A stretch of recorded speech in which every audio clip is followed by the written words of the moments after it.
Friends, Ram Ram, जय श्री कृष्ण। आप सब कैसे हो? आशा करती हूँ आप सब बहुत बहुत अच्छे होंगे फ्रेंड्स। और मैं भी ठीक हूँ। आज जो मैं वीडियो लाई हूँ फ्रेंड्स, वो मतलब सजेस्टेड वीडियो है।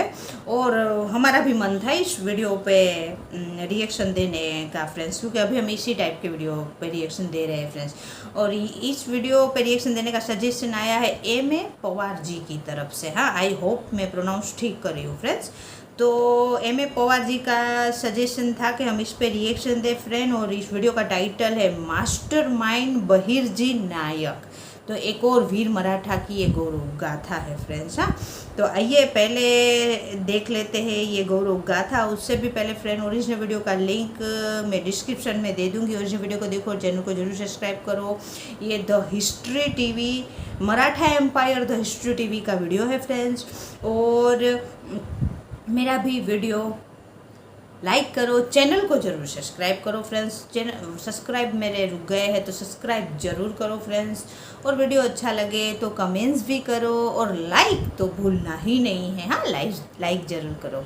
तो आइए फ्रेंड्स, पहले हम देख लेते हैं मास्टरमाइंड बहिर्जी नायक, यानी एक और वीर मराठा की गौरव गाथा। उसके बाद हम बात करेंगे फ्रेंड्स।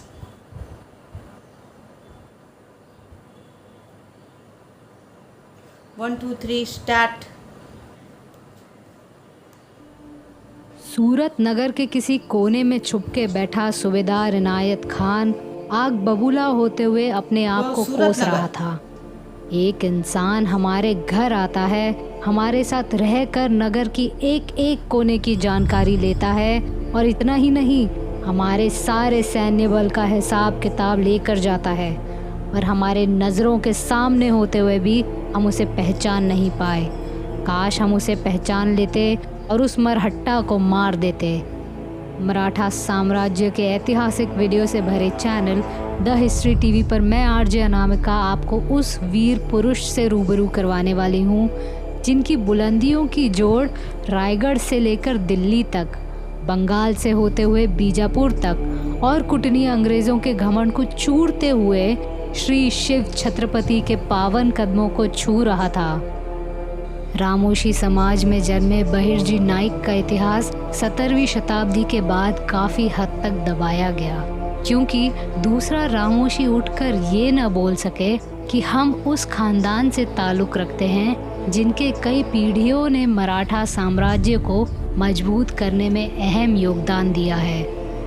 पर कहते हैं ना, अनैतिक इरादों के परे जब समय का पहिया घूमता है, तब इतिहास के उन वीरों का भी जिक्र करना पड़ता है जिनके प्रभुत्व की जोत आज भी लोगों के दिलों में शान के साथ जल रही है। मराठा साम्राज्य के कई अनगिनत वीरों की दास्तान छत्रपति के बचपन के साथ ही शुरू होती है। निशाजी कंक, आबाजी, तानाजी, बाजी प्रभु जैसे कई शूरवीर थे ही, पर सौभाग्य से राजे शिवा के जिंदगी में दस्तक दी बहिर्जी नायक ने। इतिहासकारों का मानना है कि श्री शाहजी राजे की शादी वीर माता जीजाबाई के साथ हुई। तब जीजाबाई के साथ कई लोग भोसले परिवार में आए, उनमें बहिर्जी के पिता भी शामिल थे। राजे शिवा जब छोटे थे तब श्री शाहजी राजे के साथ बेंगलोर में कई महीनों तक रुके। वहाँ उनकी मुलाकात हुई। बहिर्जी पारिवारिक और कई अद्भुत गुणों के साथ पैदा हुए थे। भेष बदलना, जानवरों की आवाज़ समझना, जासूसी करना, सह्याद्री और दक्कन प्रांत के एक एक इलाके की जानकारी रखना, ऐसे अनगिनत गुणों से राजे शिवा प्रसन्न हुए और उन्हें अपना दोस्त बना लिया। उसके बाद बहिर्जी राजे शिवा के साथ पुणे आए। बहिर्जी के बाद कई वीर सेनानी राजे शिवा के साथ जुड़ते गए। यहाँ सोचने वाली बात यह है कि क्रांति सूर्य शिव छत्रपति ने पीढ़ियों से चली आई अमानुष सामाजिक प्रथा को तोड़ा, और समानता के राह पर चलते हुए हर जाति धर्म के लोगों को न सिर्फ एक किया, बल्कि स्वराज का महत्व भी समझाया। दादोजी कोंडेव की छत्र छाया में रहकर राजे शिवा शस्त्र विद्या में पारंगत थे, पर वो इस बात को बखूबी जानते थे कि स्वराज सिर्फ युद्ध जीत कर नहीं बन सकता। वो इस बात को भी समझते थे कि उनके पास मुट्ठी भर सेना है और कुछ ही किले हैं। ऐसे में स्वराज को ज़रूरत है खुफिया विभाग की।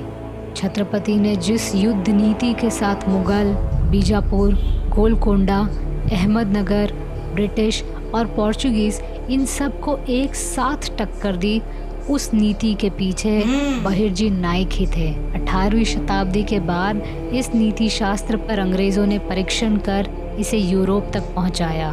शुरुआती दौर में बहिर्जी नाइक दुश्मनों की योजना छत्रपति तक पहुंचाते थे। उसके बाद कई वीर सरदारों के साथ छत्रपति गढ़ी कावा नीति से कई सारे युद्ध जीतने लगे। इस बीच दुश्मन की चाल समझने के लिए वो खुद भेष बदलकर दुश्मन सेना में शामिल होते थे और ज़्यादा से ज़्यादा जानकारी हासिल करते थे। यहाँ सबसे बड़ी बात यह है कि बहिर्जी ना सिर्फ भेष बदलते थे बल्कि दुश्मन की बोली भाषा में भी बात करते थे। नकल करने में बहिर्जी इतने होशियार थे कि जब तक छत्रपति उन्हें पहचान ना ले तब तक छत्रपति के सरदार भी बहिर्जी को पहचान नहीं पाते थे। पर इससे भी खास बात यह है कि बहिर्जी और उनके जासूस एक सांकेतिक भाषा का उपयोग करते थे जिससे आपातकाल में जानकारी मराठा सरदारों तक पहुँचे। जब मराठा साम्राज्य पर बड़े आक्रमण होने लगे तब छत्रपति ने खुफिया विभाग में भर्तियां शुरू की। दस्तावेजों के अनुसार शिव छत्रपति और छत्रपति संभाजी के कार्यकाल में लगभग 3000 जासूस काम करते थे और बहिर्जी के कंधों पर इन सब की जिम्मेदारी थी। इस जासूस विभाग का संचालन एक अजीब तरीके से चलता था। अगर किसी भी जासूस ने गलत जानकारी महाराज तक पहुंचाई तो उसे कड़ेलोट की सज़ा होती थी। कड़ेलोट मतलब किले का वो भाग जहां मुजरिम को खड़ा कर उसे गहरी ऊंचाई से फेंक देना। आदिल शाह भली भांति जानता था कि मराठों को हराना उसके बस की बात नहीं है।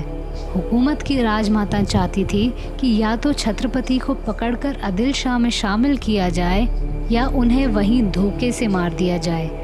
जब दरबार में प्रस्ताव रखा गया तब किसी ने भी छत्रपति को पकड़ने या मारने की हिम्मत नहीं जताई, पर उनमें से अफजल खान नामक सेनापति था जिसने हंसते हंसते इस न्योते को स्वीकार किया। अफजल खान आदिलशाही हुकूमत का वो शक्तिशाली योद्धा था जिसने विजयनगर साम्राज्य को पूर्णतः विनाश किया।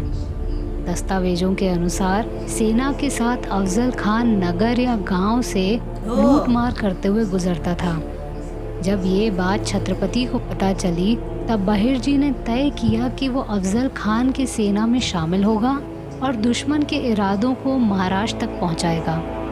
बहिर्जी जान गए कि अफजल छत्रपति को धोखे से मारना चाहते थे।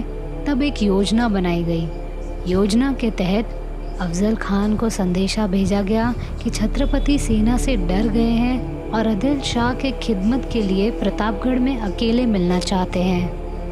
पर तब तो अफजल खान और उसके सेना ने वाईनगर में अपना डेरा बसाया था और प्रतापगढ़ उस वक्त निर्माण प्रक्रिया के स्तर पर था। अफजल खान के प्रतापगढ़ तक पहुंचने के पहले छत्रपति के सेनापति नेताजी पालकर मुट्ठी भर मराठाओं को लेकर प्रतापगढ़ आ गए और उन इलाकों के जंगलों में छुप गए। पर आपसी सहमति से ये तय हुआ था कि दोनों पक्ष जब मिलेंगे तब सिर्फ 10-10 सिपाही साथ रहेंगे। क्योंकि अफजल खान छत्रपति को धोखे से मारने वाला है, ये बात बहिर्जी नायक ने पहले ही बता दी थी, इसलिए छत्रपति ने पूर्ण तैयारी के साथ अफजल खान का सामना किया और होशियारी से उस लंबे चौड़े अफजल खान को मार गिराया। अफजल खान का वध हुआ ये देखकर दूर रुकी उसकी सेना प्रतापगढ़ पर हमला करती। तब तक हर हर महादेव का जयघोष करते हुए नेताजी पालकर और अन्य वीरों ने सेना को वहीं चौंका दिया। अफजल खान मराठा साम्राज्य का सबसे पहला और सबसे बड़ा संकट था और इस संकट को निपटाने के लिए जितनी अहमियत दूसरे मराठा सरदारों को दी जाती है उतनी ही बहिर्जी नायक को भी देनी चाहिए। इस गौरवशील युद्ध की हुंकार दिल्ली में बैठा औरंगजेब के कानों में गूंजने लगी और इस तरह उत्तर पूर्व और पश्चिम से लगातार आक्रमण होने लगे। सुरक्षा के तहत बहिर्जी नायक और उनके जासूस दिल्ली में संत, साधु और फकीर के भेष में घूमने लगे। बहिर्जी नायक का जाल पूरे भारत में किस तरह से फैला था, ये जानना हो तो उस प्रसंग का भी जिक्र करना चाहिए जब औरंगजेब ने छत्रपति और संभाजी राजे को आगरा में नजर कैद करके रखा था, और छत्रपति सही सलामत वहां से निकलकर कब रायगढ़ पहुंचे, ये बात औरंगजेब जिंदगी भर समझ नहीं पाया। दरअसल छत्रपति को औरंगजेब कैदी बनाकर रखना चाहता है, ये बात बहिर्जी को 1 महीने पहले से पता थी। इसीलिए सोचे समझे योजना के तहत छत्रपति को आगरा से निकाला गया और बंगाल कर्नाटक से होते हुए विपरीत मार्ग से उन्हें रायगढ़ लाया गया। बहिर्जी नायक वो वीर थे जो समय आने पर तलवारबाजी भी करते थे। छत्रपति के राज्य अभिषेक तक उन पर ऐसा कोई समय आया नहीं जब वो किसी के हाथों पकड़े गए। उनका अस्तित्व मुगलों के लिए न के बराबर था। वो कभी ये नहीं जान पाए कि बहिर्जी नायक नामक कोई जासूस उनके क्षेत्र में रहता है। इसलिए तो मुगल दस्तावेजों में बहिर्जी नायक का जिक्र ही नहीं है। उनके होने का सबूत अंग्रेजों के कुछ पत्र व्यवहार से मिलता है। ये बात उस वक्त की है जब सूरत पर छत्रपति ने आक्रमण किया था। उस वक्त सूरत एक बड़ा व्यापारिक केंद्र हुआ करता था और छत्रपति को मराठा साम्राज्य को आर्थिक नजर से मजबूत भी करना था। पर सूरत पर आक्रमण होने वाला है, ये बात अंग्रेजों को पता थी।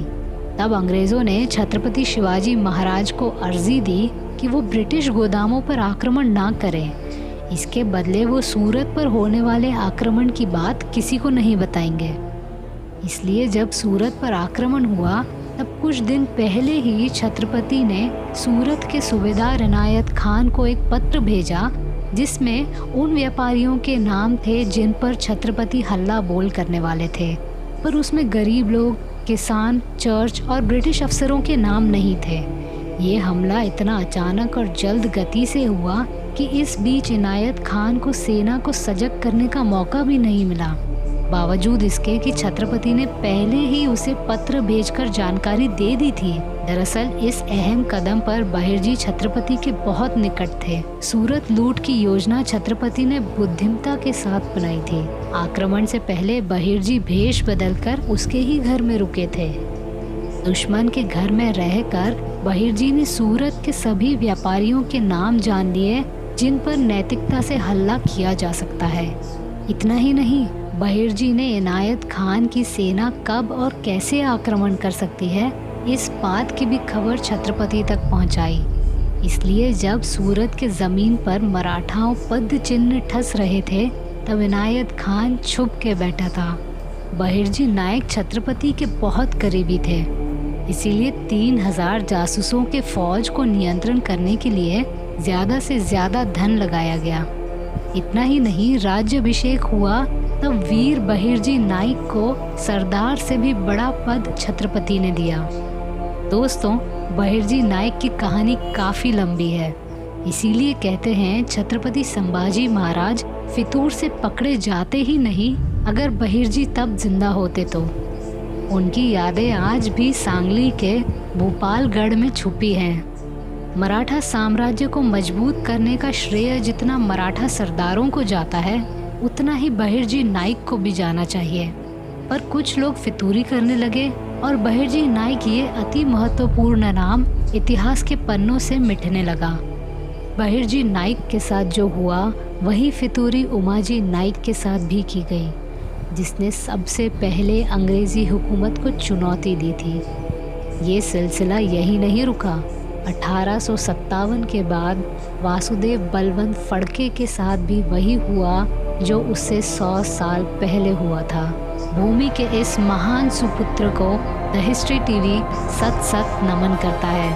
धन्यवाद। तो वीडियो बहुत बहुत अच्छी थी और एक और ये वीर मराठा की गौरव गाथा थी फ्रेंड्स। और इसके जैसे टाइटल में लिखा है कि थंबनेल में लिखा है कि मास्टरमाइंड, तो ये वाकई में मास्टरमाइंड थे। हाँ, जैसे ये एक जासूस थे। अभी के समय में हमारे फेमस जासूस है ना अजीत डोभाल, इस हिसाब से ये जासूस थे फ्रेंड्स। और जब तक ये मतलब थे छत्रपति शिवाजी महाराज के टाइम ये थे, और मुग़ल को कभी इनका नाम ही नहीं पता था। अगर पता होता तो इनको भी दगे से मार दे सकते थे वो लोग। तो इनको ये एक जासूस है इनको मालूम ही नहीं था, मुग़लों को कभी मालूम चला ही नहीं फ्रेंड्स। इसीलिए मुग़ल दस्तावेज में आज इनका नाम नहीं है फ्रेंड्स। लेकिन इनका जो आज जिक्र हो रहा है वो इस कारण के वैसे तो इनका जिक्र होना ही चाहिए फ्रेंड्स। इन्हीं लोगों की वजह से फ्रेंड्स हम लोग आज है, तो इनका तो जिक्र होना ही चाहिए। और हमको ऐसे वीडियो देखना भी चाहिए, ना कि हमको देखना चाहिए फ्रेंड्स, हमको हमारे बच्चे को जो आगे की पीढ़ी है उनको दिखाना भी चाहिए फ्रेंड्स। लेकिन इनका इतिहास में बहुत कम नाम दर्ज है। जो अभी जिक्र हो रहा है वो अंग्रेज़ों के पत्र में इनका जिक्र है, और इनका कहीं जिक्र है नहीं। और इनका नाम तो छुपाया भी इसी हिसाब से गया था कि क्योंकि ये जासूस थे फ्रेंड्स। और मुग़ल तो अपने जब तक उन्होंने उनका कार्यकाल चला किया, उन्होंने मतलब बरजबरी से तो आक्रमण करके अपना राज चलाते थे वो लोग। तो वो जब तक रहे तब उनको मालूम ही नहीं था कि बहिर्जी नायक करके भी कोई है फ्रेंड्स। जब छत्रपति शिवाजी महाराज ने सूरत पे हमला किया था फ्रेंड्स, क्योंकि महाराज जैसे मैंने कहा कि महाराज के पास तो कोई राज्य था नहीं। जैसे उन्होंने 2-4 जैसे मावड़े के साथ और गांव के लोगों के साथ उन्होंने ये शपथ ली थी शिवलिंग को अपना अंगूठा काट के उन्होंने शिवलिंग को तिलक करके ये शपथ ली थी कि मुग़ल बाहर से आके हमारे भारत देश में राज कर रहे हैं फ्रेंड्स, और हम जो भारत की मिट्टी से है उनको नौकर समझते हैं फ्रेंड्स। और ना कि वो नौकर समझते हैं फ्रेंड्स, वो अत्याचार भी बहुत कर रहे थे, और ख़ास तौर पे हिंदुओं को वो बहुत मतलब अत्याचार कर रहे थे, धर्म परिवर्तन कर रहे थे। दूसरी बात है कि धर्म स्थान तोड़ रहे थे। तो उनके खिलाफ महाराज ने ये स्वराज की शपथ ली फ्रेंड्स। और ना कि उन्होंने शपथ ली बल्कि वो कर भी दिखाया। तो बोलने का तात्पर्य ये है फ्रेंड्स कि जैसे शून्य से सर्जन करोगे फ्रेंड्स तो धन कहाँ से आएगा, तो धन तो था नहीं। तो ऐसे जैसे उस टाइम सूरत जो था वो थोड़ा आर्थिक मतलब उधर व्यापारी बड़े बड़े थे तो आर्थिक मजबूत था। तो छत्रपति शिवाजी महाराज ने सूरत पे हमला किया था क्योंकि मुग़ल से लड़ने में, और दूसरी बात है लड़ने में धन तो चाहिए। तो लेकिन छत्रपति शिवाजी महाराज ने गरीबों पे और हमला नहीं किया था, जो इस हिसाब से वो भी नैतिकता से किया था। वो नहीं है कि किसी को मारना है, ये करना है, वो करना है ज़बरदस्ती, क्योंकि महाराज ने कभी भी फ्रेंड्स ज़बरदस्ती कुछ भी नहीं किया है। जो सामने जैसे लोग वैसे ही वो जवाब देते थे। यानी उन्होंने वही बात है कि वो हम लोगों के लिए तो जैसे जनता के लिए तो वो पिता समान थे।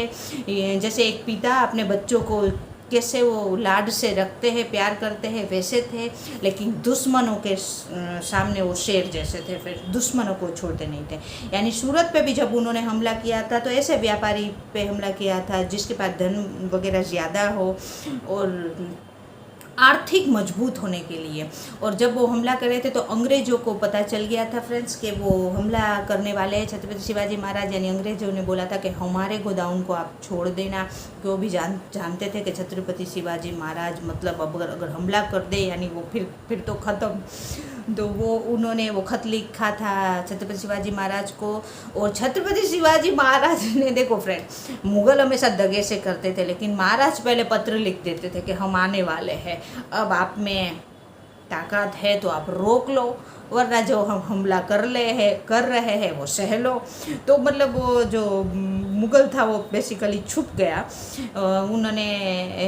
उनको मौका ही नहीं दिया सेना एकत्रित करने का उनसे पहले ही, क्योंकि महाराज इसीलिए प्रिपेयर थे फ्रेंड्स, क्योंकि बहिर्जी जो नायक थे, हमारे जो मराठा जासूस थे, वो पहले ही जाके सब कुछ सूरत के जो बड़े बड़े व्यापारी है उनकी सूची, इनके सैनिक की सूची, उनकी सेना में रह के, ये बहुत बड़ी बात है ना फ्रेंड्स, कि दुश्मनों के खेमे में जाके उनके खिलाफ काम करना, ये बहुत बड़ी बात है, ये बहुत बड़ा वीरता का काम है फ्रेंड्स। यानी मराठों का बोलना पड़ेगा फ्रेंड्स, दिमाग भी बड़ा तेज था। हाँ, तो ये जो बहिर्जी नायक थे फ्रेंड्स, वो बेसिकली बहुत बड़े जासूस थे, इसीलिए सूरत में जो महाराज ने हमला किया वो कामयाब रहा।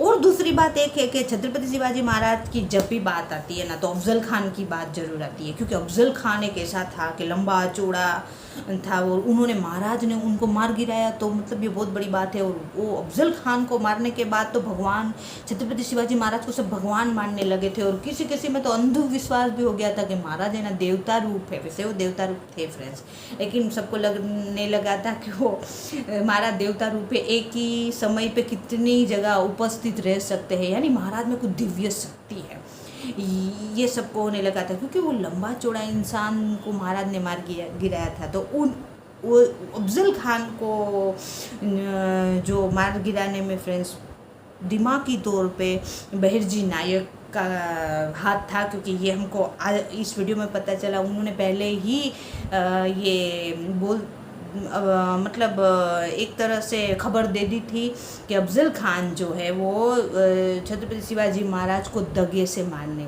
वाले हैं, इसलिए महाराज पहले से प्रिपेयर होके ही गए थे। और फिर अंजाम तो पूरी दुनिया जानती है, स्वर्ण अक्षरों में इतिहास में लिखा है अफजल खान का क्या अंजाम हुआ। तो ये इसका श्रेय बहिर्जी नायक को जाता है फ्रेंड्स। हाँ, और उसमें मतलब वो होशियार भी बहुत थे, जानवरों की आवाज़ निकालना जानते थे, नकल करना जानते थे, मतलब नकल भी इस हद तक करते थे कि जब तक मतलब छत्रपति शिवाजी महाराज एक ही ऐसे थे जो इनकी आवाज़ जानते थे, लेकिन तब तक वो नकल करे तो उनको उनके मतलब सरदार, छत्रपति शिवाजी महाराज के जो सरदार थे वो भी नहीं पकड़ पाते थे, सिवाय महाराज के अलावा इनकी आवाज़ को कोई पकड़ नहीं पाता था फ्रेंड्स।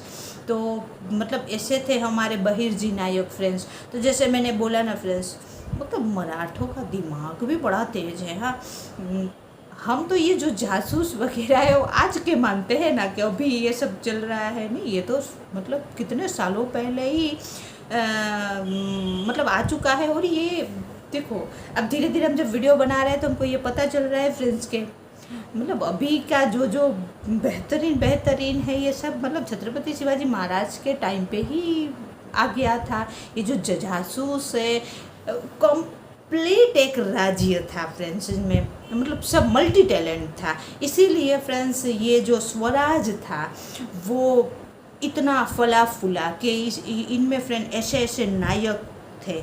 और जैसे हर वीडियो में मेंशन करना बहुत ज़रूरी है फ्रेंड्स, सब का टैलेंट पहचानना और सबका टैलेंट कहाँ कहाँ यूज़ करना फ्रेंड्स। वो जो सब काम है ना, वो काम कौन करते थे? छत्रपति शिवाजी महाराज का। यानी इन सब को कहाँ कैसे यूज़ करना है, क्योंकि एक से बढ़ के एक वीर मराठा है और एक से बढ़ के एक टैलेंट है, सब में था उस टाइम पे। तो वो जो किस हिसाब से यूज़ करना है वो छत्रपति शिवाजी महाराज बहुत अच्छी तरह से जानते थे फ्रेंड्स।